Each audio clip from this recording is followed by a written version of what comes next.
Is there anything surprising in one who passes from divine contemplations to the evil state of man, misbehaving himself in a ridiculous manner?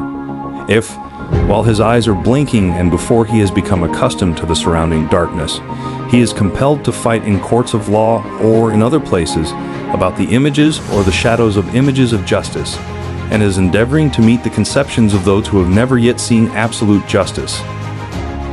But whether true or false, my opinion is that in the world of knowledge the idea of good appears last of all, and is seen only with an effort, and when seen is also inferred to be the universal author of all things beautiful and right, parent of light and of the Lord of light in this visible world, and the immediate source of reason and truth in the intellectual, and that this is the power upon which he who would act rationally either in public or private life must have his eye fixed.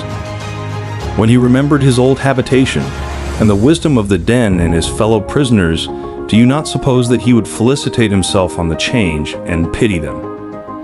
Neither the uneducated and uninformed of the truth, nor yet those who never make an end of their education, will be able ministers of state, not the former because they have no single aim of duty which is the rule of all their actions, private as well as public, nor the latter because they will not act at all except upon compulsion, fancying that they are already dwelling apart in the islands of the blessed.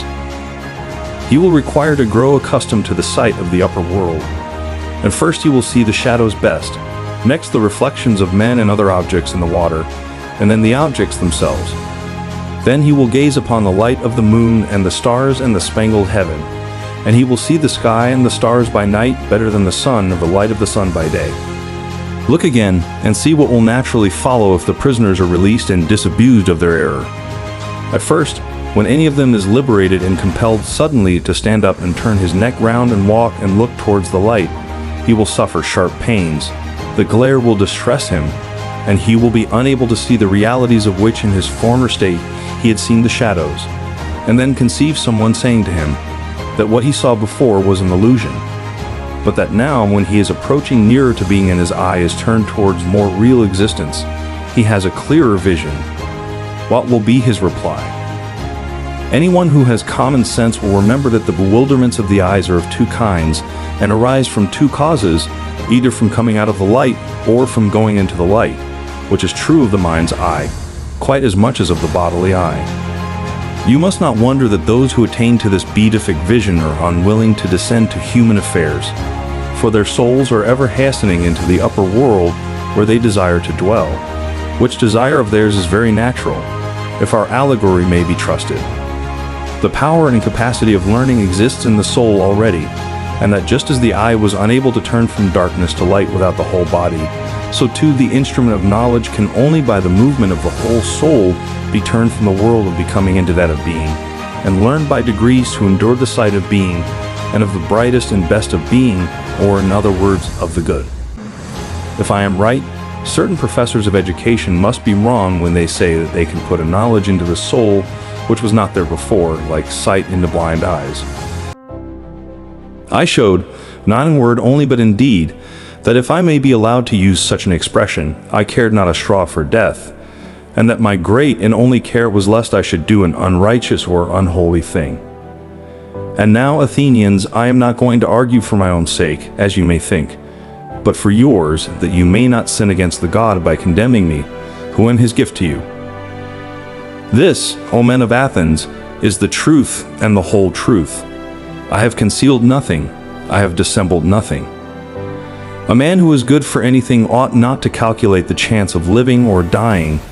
He ought only to consider whether in doing anything he is doing right or wrong, acting the part of a good man or a bad.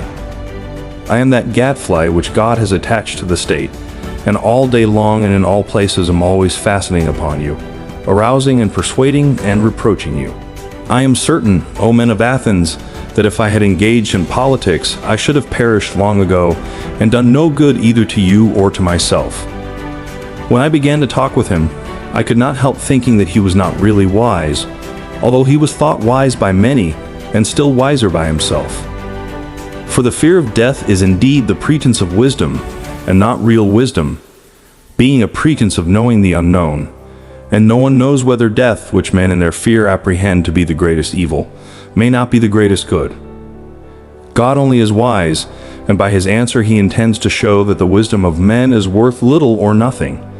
He is not speaking of Socrates.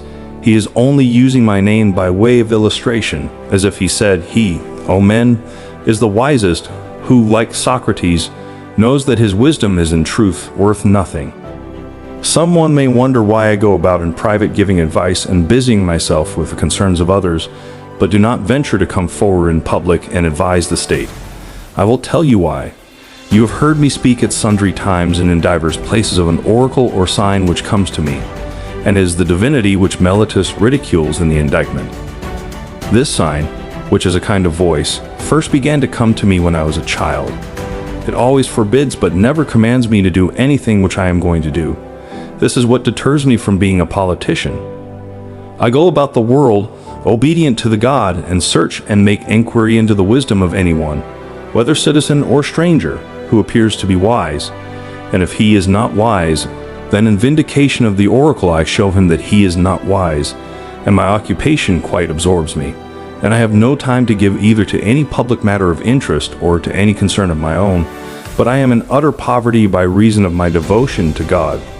I tell you that virtue is not given by money, but that from virtue comes money and every other good of man, public as well as private. The strong arm of that oppressive power did not frighten me into doing wrong. I know that my plainness of speech makes them hate me, and what is their hatred but a proof that I am speaking the truth? Then I knew that not by wisdom do poets write poetry, but by a sort of genius and inspiration. They are like diviners or soothsayers who also say many fine things, but do not understand the meaning of them. If a man were really able to instruct mankind, to receive money for giving instruction would, in my opinion, be an honor to him. So I left him, saying to myself as I went away, well, although I do not suppose that either of us knows anything really beautiful and good, I am better off than he is, for he knows nothing, and thinks that he knows. I even know nor think that I know.